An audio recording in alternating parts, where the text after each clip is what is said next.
to Virgin Radio, Tate McRae. Hi, Tate McRae.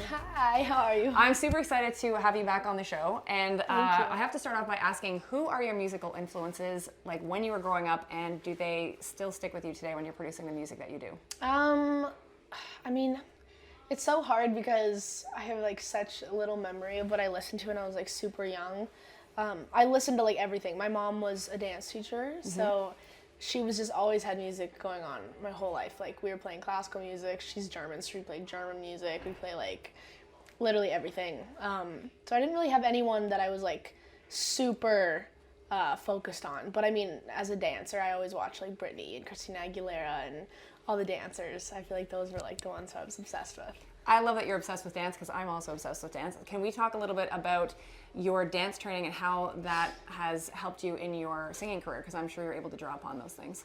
Yeah, I think dancers have like a totally different resilience, just like athletes. I think, I just like worked really hard my whole life just because dancing is a really grueling sport. And yeah, I think that's a really important asset as a singer and an artist, is to be able to like persevere and push through a lot of things. So I think that would be pretty important. When you're putting your show together, as you're on tour right now, do you personally pick your dancers, and which choreographers do you want to work with? I do pick my dancers. There's so many choreographers who I have yet to work with. I just worked with Sean Bankhead in my new music video, and I've been like dying to work with him for so long. He's so talented. But yeah, my dancers recently have been just like a dream to work with because they're just like legends in the dance community. It's very cool. Talk to us about your new song, Greedy, which is coming out very soon. How did the collaboration come about with Ryan Tedder, and what do you want people to take away from the song? So Tedder and I started writing in January, and we had like a week of sessions. And obviously he's like a genius. Like I feel like he like gets, he probably does get a lot of credit, but he is so unbelievably talented. Once you get into a room with him, he like, there's like, you can literally see like sparks above his head. Like it's just very crazy to be writing with another like artist. But yeah, we work really well together, and it was very cool to do this song with him, and I feel like it happened pretty easily. And what do you want people to take away from the song? Is there a message behind it? Fun song? Yeah, it's a really fun song. I think it's just honestly about empowerment and knowing what you want, and confidence is the biggest thing. How would you say that your music has evolved in the last couple of years since like releasing Stupid to now? Oh my gosh. I was 16 when I dropped Stupid, so I think now as a 20-year-old, I feel like my life is completely flipped on its head and like run 100 laps. Like I feel like I just am a totally different person now. I write about different things, I read different things, I've experienced different things, just feel older, and I think that affects your writing like tremendously. Is it important for you to have a hand in writing all of your songs? Yes. I've tried taking cut songs, and I just don't like relate to them at all. Like if it's not my words, I don't think it like connects with me. I think because writing is such a personal experience for me, I have to like go through things, talk about them through writing, not even through talking, through writing, and then I figure out like where I'm at in life. So that's like a big step for me that I like need to experience to like feel satisfied. Now, I have to ask you, because you're a Canadian artist, obviously you're an international artist, but when you're performing at home in Canada, does it feel different? Is it an extra special kick for you to be here? Obviously, it's so special. I'm a very proud Canadian. I feel like we've got a very good rep in the sense of just being like nice people, and I think that's like the best rep to have.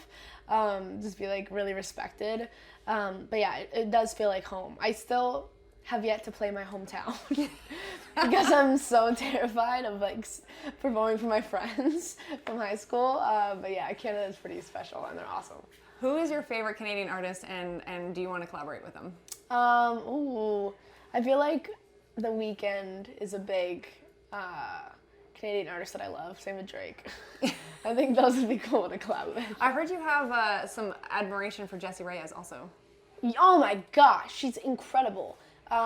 The sweetest person ever, the coolest person ever, and she's just like a gem. Like I think her performance, like the Junos and everything, she's just so talented.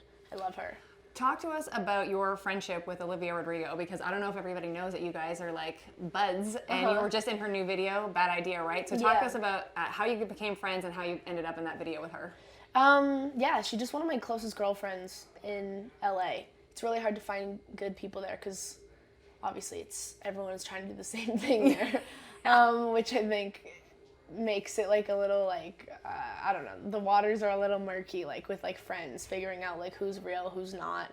And she's just been a real one for me for like the last like 2 years. We just continuously gotten closer, especially the last like 6 months. She's become like one of my best friends.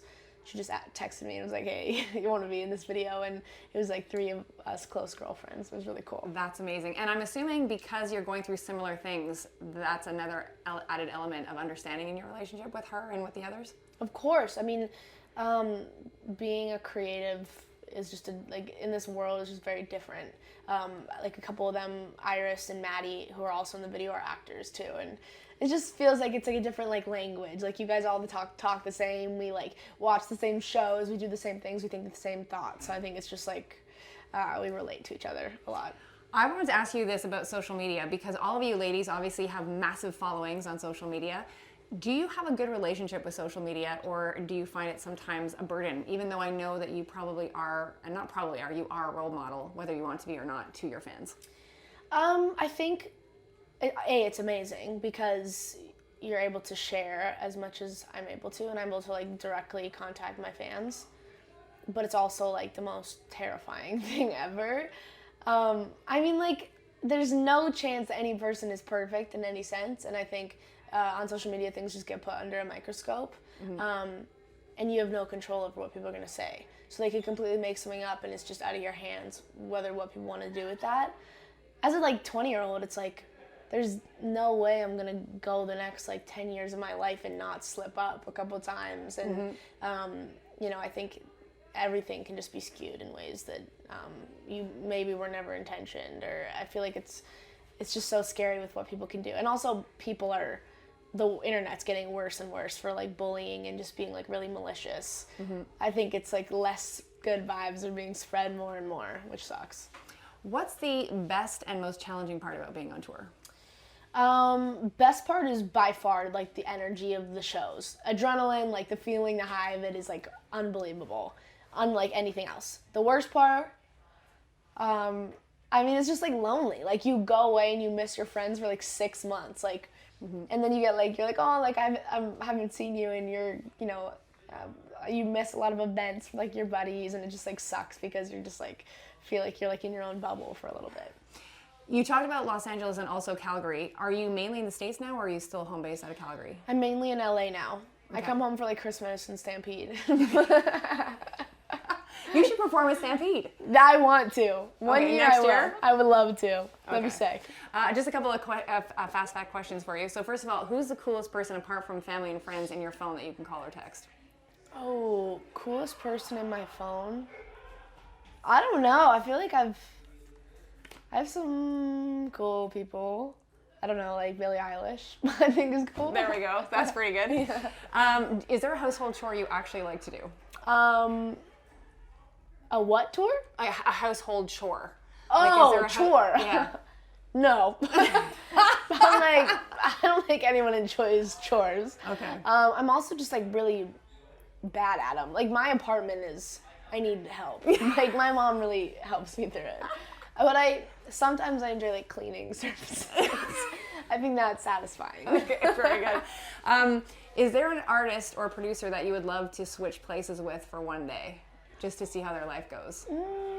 I would want to swap places with Drake for one day. Okay. Literally just to feel what it feels like to be Drake. Yep. Yeah. What TV show did you love as a kid, and what TV show do you love now? As a kid, I loved Wizards of Waverly Place with Selena Gomez. Have you met her yet? No. Okay, it's coming. It's coming. Best show ever. And right now, I just finished Suits. And it's so good. Great show. Amazing. And 2 last questions. First of all, what do you want to say to your Montreal fans? That I love you guys, and you're so sweet. And every time I come here, you guys are so loud and excited, and it feels very cool to be back in Canada. And last question, what are you manifesting? What is Tate McRae manifesting over the next like 6 months to a year? So many things. Honestly, I always write down my manifestations. I think it's just being as like present as possible. I think not getting like buried in like my phone and stuff, making sure I like take in everything on tour, and feeling very present for releasing music over the next couple months. Amazing. Tate McRae, you're awesome, and I love your song, Uh-Oh. So Thank you. It's my jam. Appreciate it. It's my jam. Tate McRae hanging out with us on Virgin Radio. Hey, it's Kelly, and I just want to take a moment to thank you so much for all of the support that you continue to show The Kelly Alexander Show and our latest program, Just Dance, that I co-host with award-winning choreographer Tina Landon. We've been having so much fun on Just Dance, and we'd love for you to be a part of it. We've done interviews with Brian and Scott Nicholson, who work with Ariana Grande, RJ and Nick, who work with Pink and Katy Perry, Luther Brown, who works with our girl Janet Jackson, and the list goes on and on. And we also have many surprises coming for you in this coming year. So please sign up and join us to have lots of fun. hy.page/Kelly Alexander Show, our YouTube channel as well, youtube.com/Kelly Alexander Show, and our newsletter, which is kellyalexandershow.com/subscribe.